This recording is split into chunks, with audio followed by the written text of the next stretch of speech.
Mtazamaji, karibu kwa hivi sasa, ikiwa ni wakati wa taarifa zetu kuu. Na mtazamaji, hizi ndio baadhi ya taarifa zetu.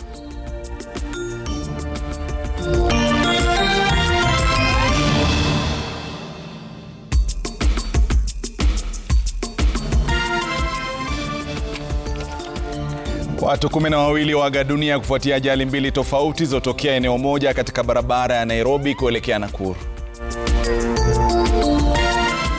Gari haijapatikana, hatujapata watu wa kutusaidia kuitoa.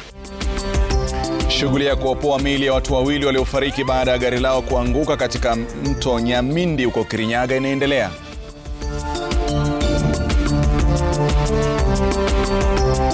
Waziri wa usalama Kipchumba Murkomen asema Echoes of War haitishi serikali bali wanasiasa wasijiingize kwenye maigizo ya shule.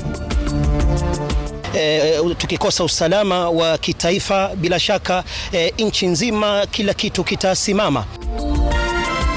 Na viongozi wa kidini washtumu unyanyasaji wa wanafunzi wa shule wasichana ya Butere kutokana na mchezo wa kuigiza wa Echoes of War.